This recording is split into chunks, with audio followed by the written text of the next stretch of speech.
1960, años en los que los argentinos aprendimos que no éramos los mejores del mundo, pero al mismo tiempo hubo intentos de acercarnos a otras realidades.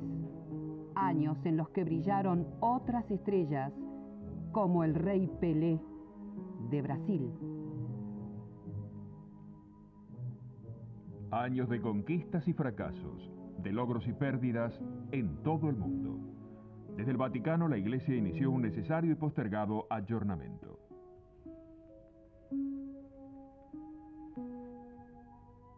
En Europa se trató de consolidar la unidad a través del mercado común, en el que la España de Franco quedaba relegada.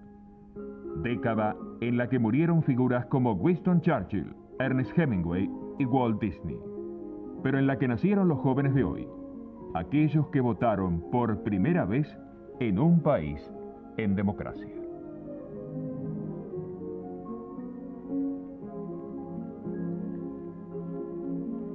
En un país que sin darse cuenta nunca perdió su sentido del humor, pese a las crisis y a los sufrimientos. En un país que necesita reencontrarse con su pasado y para contribuir a ello,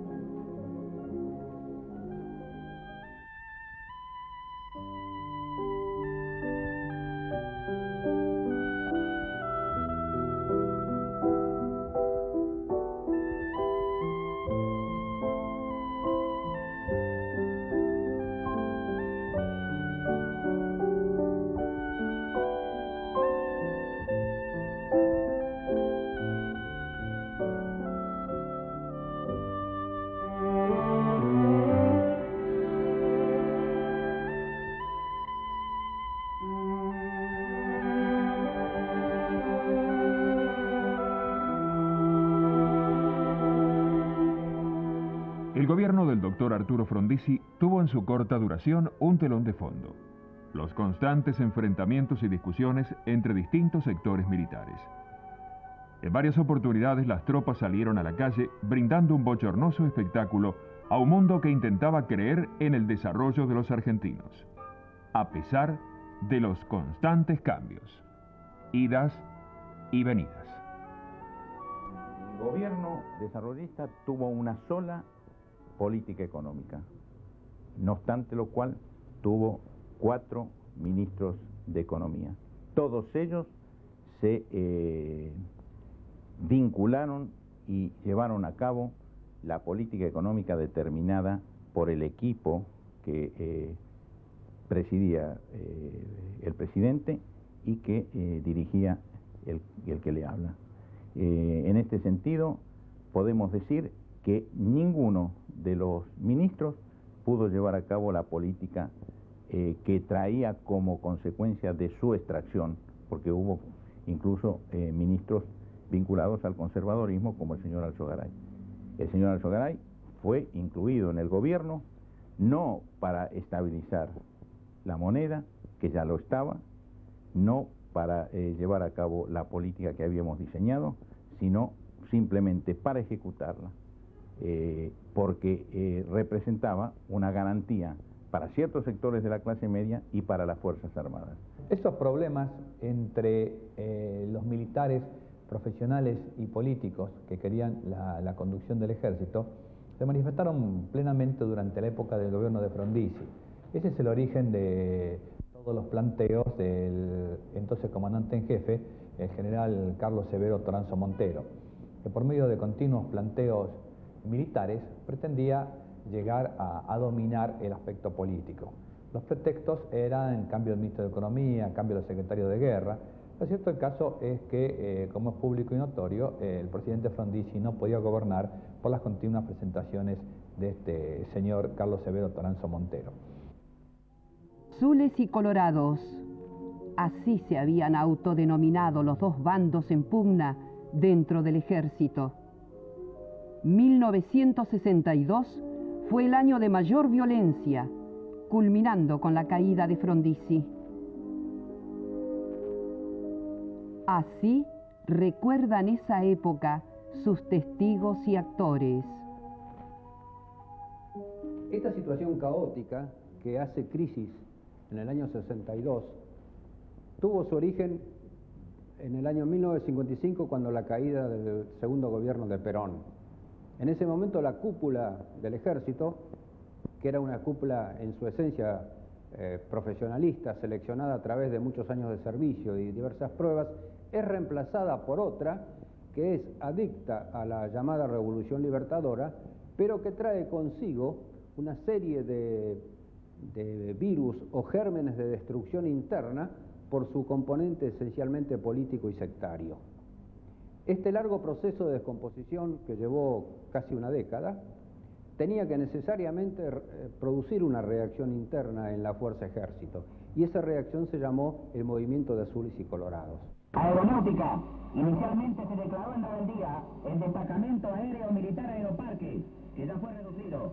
El resto de la aeronáutica responde a sus autoridades naturales. C. Ejército. Ningún efectivo de ejército apoya la subversión. Propia fuerza. El presidente de la nación, con el asesoramiento de los 3 secretarios de las Fuerzas Armadas, ha ordenado la constitución inmediata de un comando conjunto, el que se ha constituido y ha dispuesto las medidas para iniciar una represión decidida y total, previa intimación a las fuerzas rebeldes a las que se ha dado un ultimátum. Síntesis de las acciones más importantes. Capital Federal. En las primeras horas de esta mañana se registraron atentados personales contra oficiales que apoyan la legalidad. Resultó herido el general de brigada Osiris Villegas. Los rebeldes no pudieron detener al jefe del regimiento 1 de infantería. Estos atentados descalifican moralmente a quienes se valen de procederes propios de la delincuencia para lograr sus fines. Efectivos de la Marina habían ocupado algunas estaciones. Vuelvo a la República, yo estaba en Estados Unidos en agosto de 1962. Prácticamente el mismo día que desembarco, Federico Toranzo Montero, el hermano del anterior, se autoproclama comandante en jefe del ejército en Jujuy.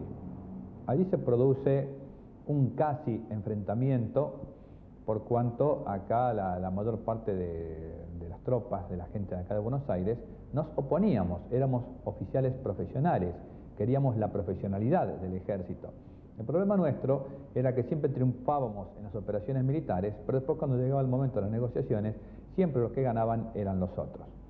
Ese continuo pasaje de que uno estaba a favor del gobierno en algún momento, que uno estaba en contra del gobierno, hacía que en los comunicados de prensa pareciéramos de golpes como rebeldes, de golpes como leales, por cuanto el gobierno del doctor Guido no tenía la autoridad material necesaria como para imponer a determinado bando, digamos, en lucha, para darle un nombre.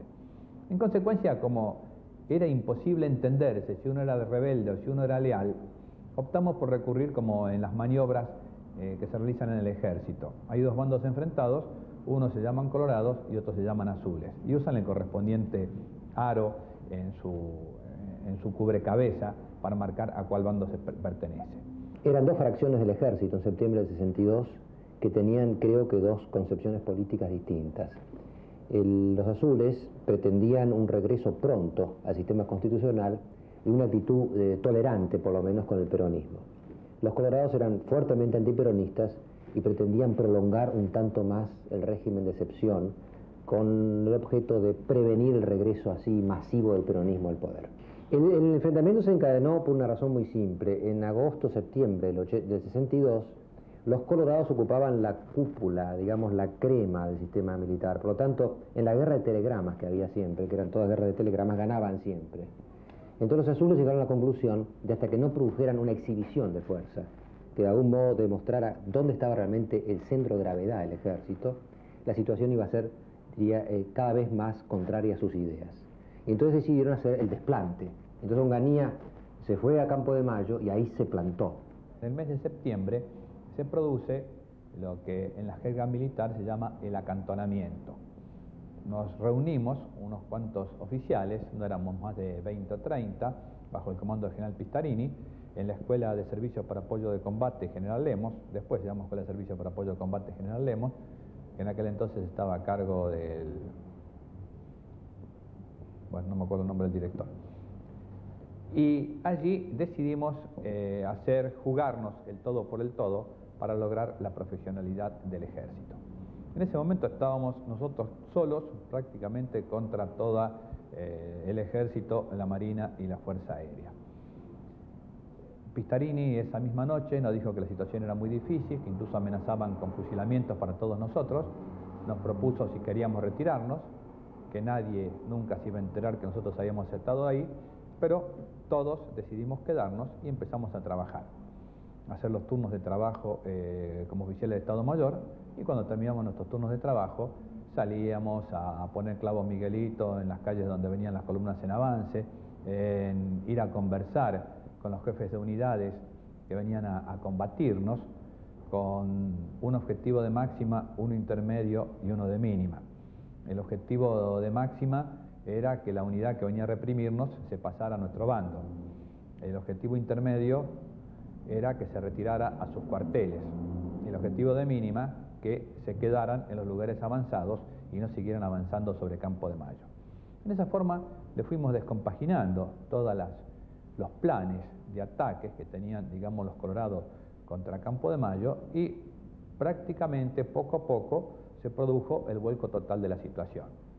Porque inicialmente, en el momento de nuestra sublevación, contábamos prácticamente con la Escuela Lemos, con el Regimiento de Caballería Blindado, el C8, a mando del entonces coronel López Ofrán, y el Regimiento 10 de Caballería a mando del entonces coronel Sánchez de Bustamante. Pero como le digo, en el transcurso de aproximadamente una semana, que fue que duraron los enfrentamientos, todo se dio vuelta. Y el triunfo llegó para el lado azul. El general Onganía, en ese entonces general de brigada, con un cargo bastante secundario, como director general de remonta y veterinaria, se consagró indudablemente como el jefe indiscutido, porque en circunstancias muy difíciles tuvo la entereza moral como para no rendirse y como para llevar a nuestras tropas, digamos, al triunfo. El teniente general Rattenbach fue nombrado secretario de guerra y allí comenzó un programa de reestructuración a fondo del ejército argentino. Cuando mi padre acepta la Secretaría de Guerra, era necesario que el doctor Guido firmara el decreto correspondiente, por cuanto se quería mantener al doctor Guido en el gobierno como una forma de institucionalizar el proceso que en ese momento estaba viviendo el país, tan caótico y tan desorganizado. Yo lo acompañé a mi padre, fuimos a Casa Rosada, no estaba el doctor Guido, fuimos a la Quinta Presidencial de Olivos, tampoco estaba. Finalmente lo encontramos en el domicilio de un amigo, porque el doctor Guido pensaba que en este caos institucional que se estaba viviendo el país, él había perdido, junto con la fracción que había perdido la guerra, decíamos la guerra interna, ¿no? Yo creo que fue la gran sorpresa de él cuando aparecimos para hacerle firmar un decreto, porque ya pensaba que él también había sido, digamos, sacado del poder.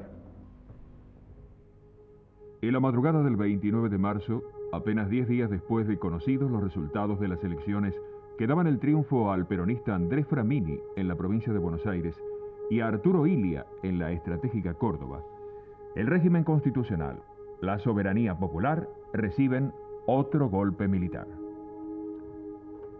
Así es colocado en el poder el doctor José María Guido. Pero el horizonte seguía enmarcado por el enfrentamiento entre azules y colorados, que tuvo su máxima expresión a mediados de septiembre de 1962. Allí se inició una larga serie de comunicados, que terminó con el ya famoso 150, que daba a conocer las metas del sector triunfante. El comunicado 150, cuando empezó la lucha, los azules hicieron uso de la acción psicológica y fueron dando comunicados, el 1, el 2, el 3, el 4. La base era el mensaje: nosotros luchamos para que el pueblo pueda votar. ¿Para qué lucha usted?, decían los colorados, ¿no? Este es un poco el tema. Y el autor de los 149, si no me equivoco, fue José Enrique Míguez, un sociólogo que era profesor en la Escuela Superior de Guerra, como yo, que también era profesor en la Escuela Superior de Guerra, de otra materia. Los coroneles de la Escuela Superior de Guerra eran todos azules. Estaban ahí, en verdad, porque eran azules. Los habían como, diría yo, castigado poniéndolos ahí. Y yo, antes de que empezara todo el pronunciamiento azul, había hecho una proclama a pedido de los coroneles Julio Aguirre, Lanusse, Laprida, Nevares, López Ofrán, Sánchez de Bustamante. Bajo forma de proclama yo decía lo mismo: hay que volver a la Constitución, hay que reconciliar a los argentinos, peronismo, antiperonismo, etc. Pero en lugar de darlo como proclama al comenzar el movimiento azul, se publicó como el comunicado 150, fue el último de la serie, digamos, al final, es decir, cuando los azules habían triunfado, como una especie de programa de gobierno. Y después de ahí fuimos con Rodolfo Martínez al Ministerio del Interior, el de ministro y yo subsecretario, a ver si podíamos implementar en los hechos el programa doctrinario del comunicado 150. Mientras tanto, nuestro país había roto relaciones diplomáticas con el gobierno de Cuba como parte de una estrategia establecida por los cancilleres de la OEA, quienes habían decidido separar a la isla en manos comunistas del sistema americano. Una nueva etapa se iniciaba en todo el mundo.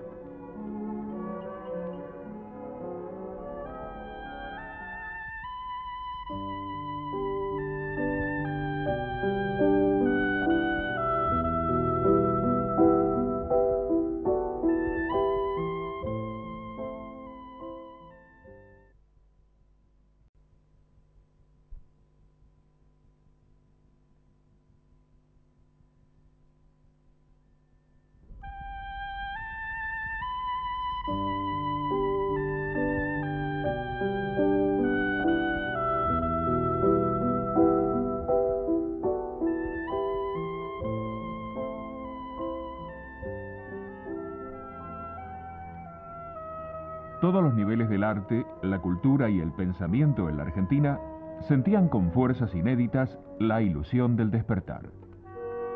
Nombres argentinos como Cortázar, Leparc, Piazzolla comenzaron a ser reconocidos en las grandes capitales del mundo. En Buenos Aires, el Instituto Di Tella, con sedes en Belgrano y en plena calle Florida, se convirtió en el epicentro de esa efervescencia. Exposiciones, happenings, conciertos, investigaciones se sucedían ante los entusiastas porteños. Con mi hermano Torcuato decidimos dedicar más o menos la mitad de la fortuna familiar a la creación de una institución, el Instituto Torcuato Di Tella, dedicado principalmente a las ciencias sociales y al área cultural, particularmente en música, artes visuales y artes audiovisuales. La idea básica, yo diría, que estaba ligada a un intento de modernización y de ayornamiento del país en estas dos grandes áreas. Esa es la razón por la cual en cultura nos pareció que una actitud vanguardista, no a la moda necesariamente, sino que pretendía estar y relacionar más genuinamente al país con los movimientos mundiales, manteniendo la identidad nacional ciertamente, pero no de una manera ajena al movimiento que estaba ocurriendo en el mundo. Nos parecía que eso era muy importante. En las ciencias sociales, que fue, pese a que tuvo menos repercusión por ser una actividad, si se quiere, más recoleta, les podemos poner ese nombre, ese adjetivo, también hizo una cosa muy parecida. O sea, la profesión económica, la profesión de sociología, la profesión en ciencias políticas, nos parecía que merecía también un ayornamiento muy importante, y creo que esa fue la gran contribución del Instituto, sobre todo en los años 60. Y diría que en ambas áreas, yo creo que en los años 60 se conforma una nueva actitud. No fuimos los únicos, ciertamente, pero creo que podemos con orgullo recordar nuestra contribución significativa en el panorama cultural y en el panorama de las ciencias sociales. Por las salas del Instituto Di Tella surgían nombres como Marta Minujín, Federico Peralta Ramos, Jorge de la Vega, Rogelio Polesello, Nacha Guevara. Se dividió el Centro de Artes Visuales en dos. Unos iban a ocupar de los espectáculos y ese fue otorgado a Roberto Villanueva, y el Centro de Artes Visuales pasé yo a dirigirlo ya en el instituto. Todo eso vinculado con otros centros que se crearon, el Centro de Música sobre todo, que dirigía Ginastera. El día que yo me hice cargo de la dirección del instituto, del Centro de Artes Visuales, dije, lo único que puedo prometer es que en este centro no va a haber copia. Siempre me acuerdo de lo que dije, que no va a haber repetición. Y traté de cumplirlo.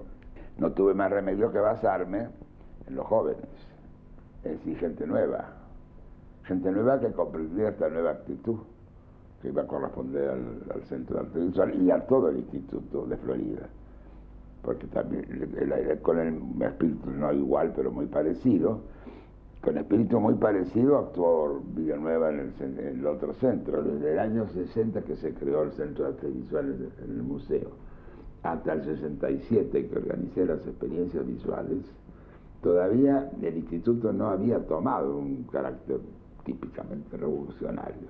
Y en las experiencias del 68, uno de los chicos, uno de los muchachos que actuaban, que también he olvidado su nombre, presentó una cosa bastante curiosa. Presentó entre dos salas del instituto, armó un baño público con las afuera, que decía para varones y para mujeres, la puertita correspondiente, solo que adentro no había nada. Es decir, un baño público sin sanitarios.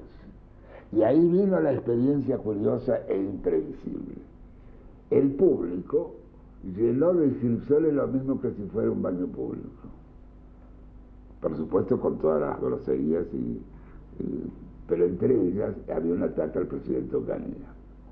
Entonces hubo una denuncia y un día se presentaron gente de la policía y de la municipalidad para clausurar el instituto.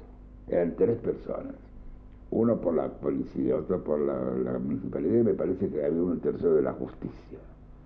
El hecho es que yo los junté a los 3 en mi despacho y durante 2 horas traté de convencerlo que eso era una obra de arte. El proceso militar, una vez más, estaba agotado y regresaba el poder a manos de quien nunca más debería ser despojado: el pueblo. La convocatoria a elecciones se realizó el 7 de julio de 1963. Así, bajo presiones militares y con la abstención del peronismo, los principales candidatos que se presentaron eran Ilia por la Unión Cívica Radical del Pueblo, Oscar Allende por la UCRI y Pedro Eugenio Aramburu por la UDELPA. En abril de 63, producido el triunfo definitivo, digamos, de los azules, porque ya los colorados no volvieron a levantar cabeza, se procede al llamado de elecciones. Lamentablemente fueron elecciones condicionadas, igual que todas las producidas a partir de 1955. El ministro del Interior, el general Villegas, en aquel entonces, Osiris Villegas, maniobró lo suficiente como para evitar que el peronismo pudiera asumir el poder, y es así como a fines de ese año, a mediados de ese año, resulta electo el doctor Ilia. El doctor Ilia inicia un gobierno constitucional. Las características del gobierno constitucional del doctor Ilia son por todos perfectamente conocidas, y si bien uno de los remordimientos de conciencia que tengo en mi existencia es haber contribuido a la caída del doctor Ilia, debo reconocer que lo mejor que le hubiera ocurrido a la República hubiera sido que Ilia continuara en el poder y no que fuera volteado por el general Onganía. La salida electoral en la que se estuvo también disputando si el peronismo sí, si el peronismo no, si continuaba la proscripción, si se levantaba que cómo jugaban las órdenes de Perón. Perón debe haber recibido por entonces emisarios de todos lados y de todos colores, hasta que finalmente llegó la decisión del voto en blanco, la abstención del peronismo frente a la proscripción, y esto que le narraba hace un rato de la elección del Ilia como la primera minoría y como el presidente constitucional finalmente así elegido, porque el colegio electoral votó con la mitad más uno para su consagración, con el voto de otros partidos políticos. El peronismo nunca reconoció esto, siempre consideró que la proscripción anulaba la legitimidad, no le daba legitimidad al gobierno de Ilia. Yo creo que esto es un argumento que puede usarse políticamente, pero también hay que usarlo en todo lo que significa políticamente. Perón pudo tal vez entender o hacer entender a sus partidarios que ese orden constitucional en definitiva le daría acceso a la libertad de derechos que él tenía y sus partidarios tenían, como lo hizo el gobierno de Ilia. A partir del triunfo electoral del doctor Ilia, se abre una de las etapas de nuestra historia cercana que merece el mayor de los análisis, por los logros conseguidos que en aquel momento no se tuvieron en cuenta y por la forma absurda en que terminó. El doctor Arturo Ilia asumió la presidencia el 12 de octubre de 1963. Su primer gabinete estaba integrado por Juan Palmero en Interior, Miguel Ángel Zavala Ortiz en Relaciones Exteriores, Leopoldo Suárez en Defensa, Eugenio Blanco en Economía. A su muerte fue reemplazado por Juan Carlos Pugliese, Carlos Alconada Aramburú en Educación y Justicia, Miguel Ferrando en Obras y Servicios Públicos, Arturo Oñatibia en Asistencia Social y Salud Pública y Fernando Solá en Trabajo y Seguridad Social. En el campo económico los logros serían casi inéditos, así descritos por el ex vicepresidente del Banco Central. Casualmente el anterior ministro de Economía del gobierno anterior había sido el doctor Martínez de Oz. En el año 63 fue el inmediato anterior al doctor Blanco, que fue el primer ministro de Economía del doctor Ilia, y había producido anteriormente un receso económico importante que se exterioriza en primer término una disminución de la actividad económica. La economía en los años 62 y 63 había venido reduciendo su actividad. La política se estructuró para esa situación: capacidad desocupada, un sistema institucional que creó un gran confianza, una regularización de la deuda externa que permitió aumentar las reservas del país en una forma importante, y una inflación que en ese momento rondaba en los 20 y tantos %. El 3 de octubre de 1964 visitó al país el general de Gaulle, presidente de Francia. La visita constituía una muestra del interés despertado en Europa por el proceso gestado por el radicalismo, en el que había muchos puntos por destacar. A las mejoras económicas, entre las que resaltaba la casi anulación de todo tipo de deuda externa, había que sumarle el hecho de que después de décadas no existían presos políticos en el país, que la libertad de expresión era total y que la oposición podía manifestarse en todas formas sin ningún tipo de presión por parte del gobierno. Este hecho hasta se notó visiblemente en la visita de Gaulle. La política exterior también tenía un fundamento de independencia que no solo se concretó en la anulación de los contratos petroleros y en la activa gestión del canciller Miguel Ángel Zavala Ortiz. Fue precisamente este funcionario quien anunció: Hemos logrado por primera vez en un episodio doloroso que ya lleva 132 años sin repararse, que nuestros derechos malvínicos sean considerados por una asamblea internacional y que, por primera vez, también el Reino Unido se haya visto obligado a exponer sus débiles argumentos ante un auditorio internacional. Es decir, la causa argentina de las Malvinas se ha convertido en una causa internacional.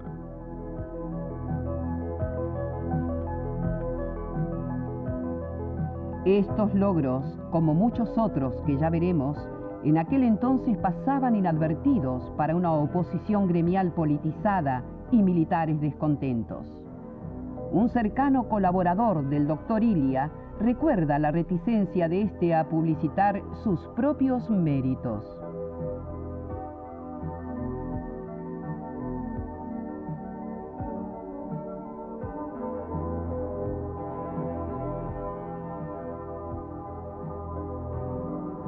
El doctor Ilia tenía un concepto muy especial de las realidades históricas. Él consideraba que hacer uso de la publicidad era inconveniente y que las verdades el pueblo las iba a llegar a entender y a reconocer.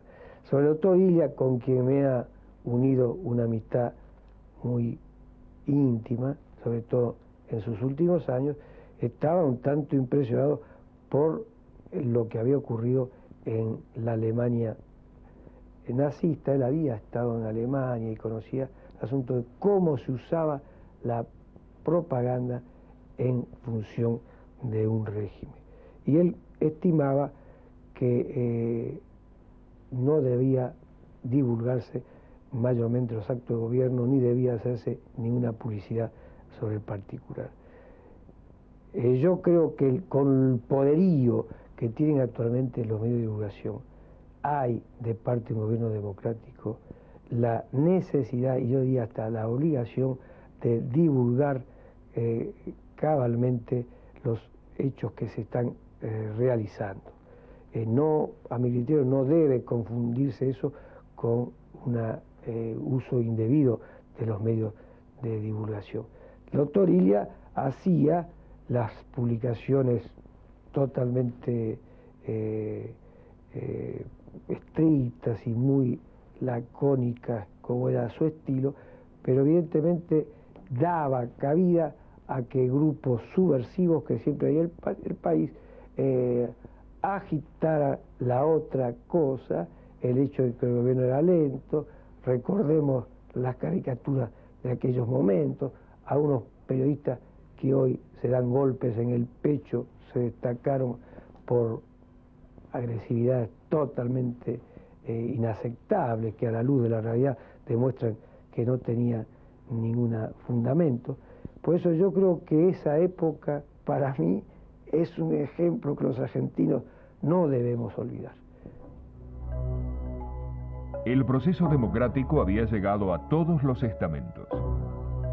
La universidad, cuyas autoridades fueron electas libremente, hasta tenían sus organismos máximos representantes del personal no docente. El peronismo pudo reorganizarse libremente y así se llegó a las elecciones de 1965 para la renovación parlamentaria. La Unión Popular logró 2.720.000 votos contra 2.670.000 de la Unión Cívica Radical.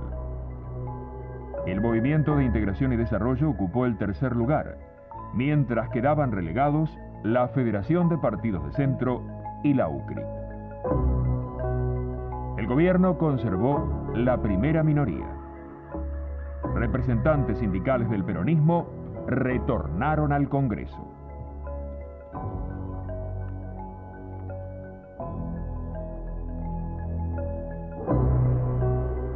Pero, ignorando esos logros, las presiones gremiales y militares crecían al influjo de una idea golpista que flotaba en el ambiente. Muchos parecían no haber aprendido la lección dejada por los acontecimientos de las décadas anteriores. Luego de las elecciones, en un documento firmado por Ricardo Balbín, la UCR afirmaba que el pueblo quiere paz. Es evidente, pero también anhela la solución para los problemas de cada día.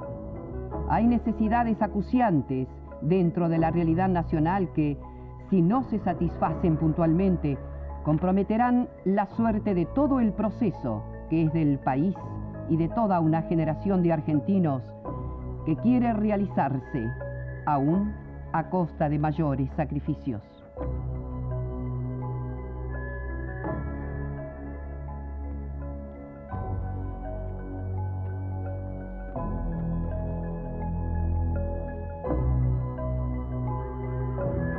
Vivíamos una democracia en pleno.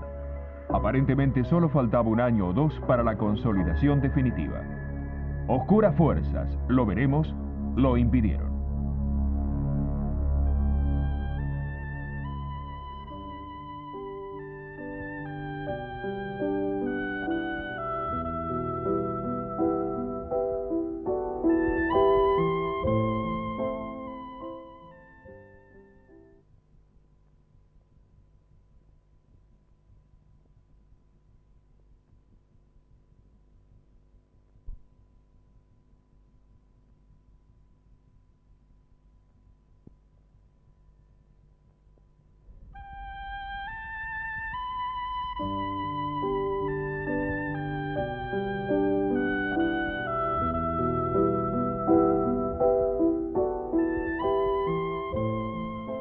La televisión, en plena etapa de expansión, asistía al afianzamiento de un estilo periodístico propio de aquella época que se reflejaba, por ejemplo, en el primer noticiero de Canal 9. Las notas efectuadas tenían amplia repercusión y alto nivel. Así, figuras de la talla de Blackie eran las encargadas de reportear a visitantes famosos, como, en este caso, el cantante de moda Frankie Lane y la actriz sexy Mami Van Doren. Los artistas del exterior comenzaban a ver a la televisión porteña como un nuevo mercado para lograr suculentos contratos.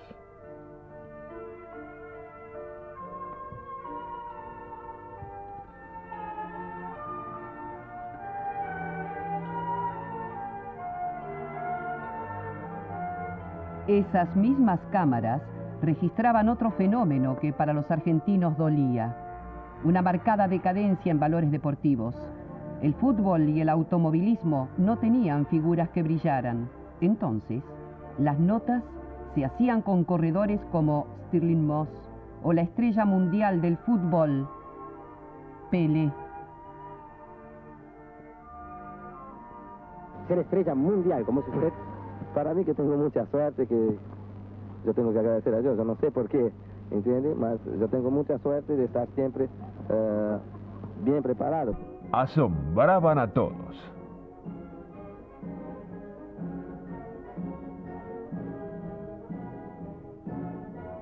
Y así el fútbol de Brasil consiguió campeonatos mundiales.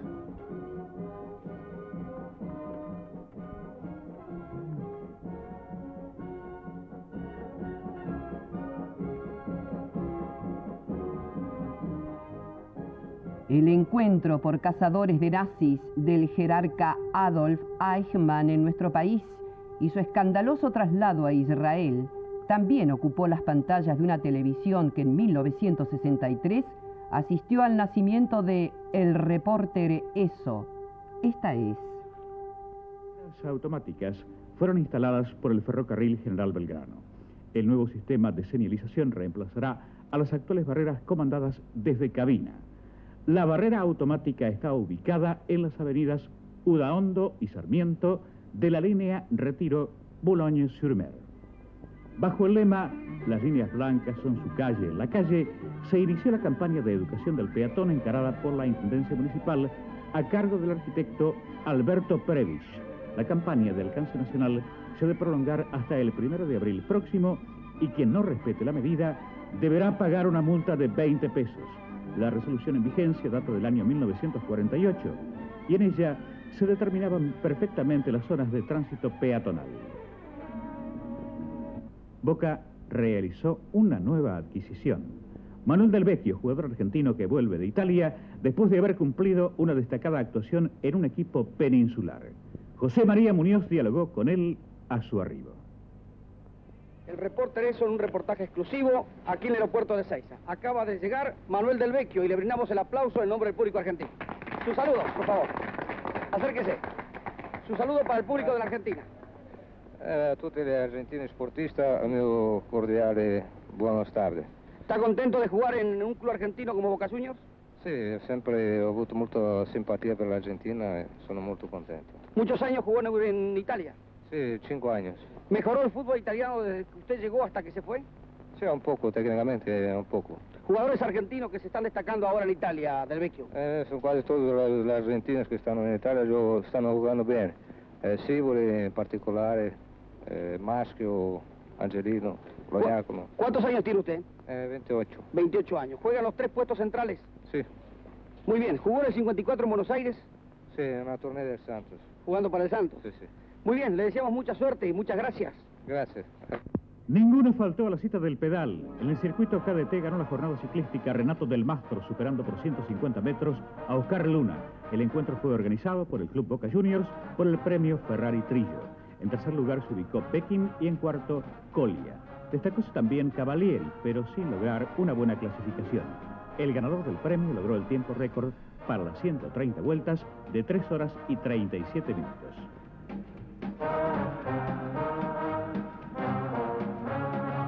Arribaron a nuestro país el cineasta Vincent Minnelli y los actores Stuart Whiteman y George Hamilton. Las 3 conocidas figuras del arte mundial han de participar en el Festival de Cine que se llevará a cabo en la Perla del Atlántico. También llegaron delegaciones de España, Polonia, Francia y Checoslovaquia. Para el día de hoy se espera a la delegación que ha de representar a la cinematografía brasileña. Desde hoy, cigarrillos más caros. Un aumento con carácter experimental se ha producido en el precio del mencionado producto en razón de los nuevos gravámenes que les han impuesto. Tabacos negros, de 8 pesos a 12 pesos, los de más bajo costo. En tanto, las marcas de rubios tendrán una variación que oscila entre los 2 y los 5 pesos. ¿Y qué humor tenían los argentinos de la década del 60? Una de las figuras nacidas en esa época se convirtió, a través de sus ocurrencias, en uno de los personajes más populares, Mafalda. Su creador hoy recuerda los primeros pasos de esa criatura. Yo empecé junto con Garaycochea a publicar en Esto Es. Seguimos siendo muy amigos.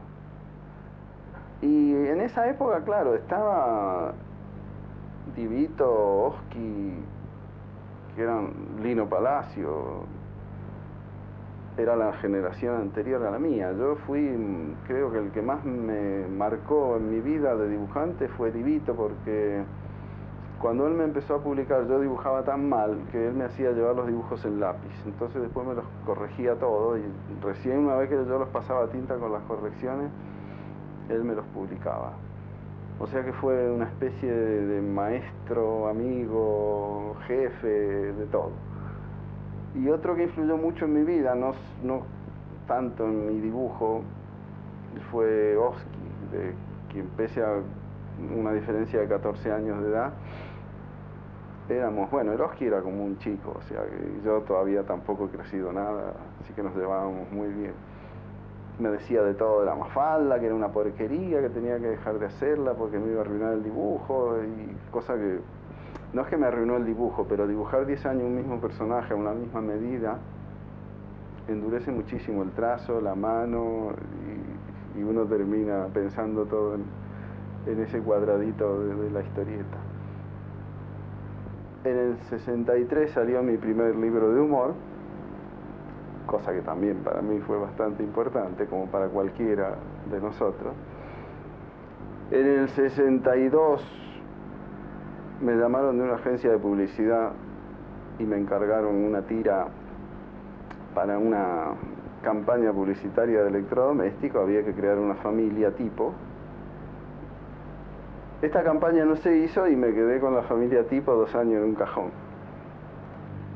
Esto de la agencia de publicidad que me pidió hacer la familia tipo, que luego resulta ser la Mafalda, el primero que vino a decirme fue Miguel Brascó. Me dijo, mirá, yo conozco en esta agencia de publicidad que están buscando este tipo de publicidad que piensan hacer. Tenés que ir a hablar con un señor que se llama Norman Brisky. Te vas a acordar porque es una mezcla, acordate, de Brascó con Oski, el apellido. Bueno, fui a hablar con este señor Norman Brisky y me explicó de que era una campaña que la agencia de publicidad quería regalar a los diarios, pero los diarios dijeron, no, esto sí es publicidad, tienen que pagarlo, que regalito ni que 8 cuartos. Mientras la dibujé en primera plana, 2 tiras por semana, la cosa era bastante fácil, pero me enojé con primera plana porque un diario de Bahía Blanca quiso empezar a publicarla y primera plana dijo, no, ¿cómo? La tira es nuestra, no se puede vender por ahí. Entonces yo agarré y me fui. Y también, gracias a Miguel Brascó, entré en el diario El Mundo y ahí la tenía que dibujar todos los días. Y ahí me encontré con que estaba publicando un personaje que yo ni tenía idea de cómo iba a ser, porque yo había hecho siempre humor, historieta con personaje fijo nunca. Y entonces, bueno, la fui haciendo un poco así, a los ponchazos. Yo leía el diario, veía qué noticias eran importantes de ese día y hacía que Mafalda comentara un poco la situación. Y la entregaba a las 10 de la noche y ya a las 2 de la madrugada la veía impresa y entonces eso ya me servía para la del día siguiente.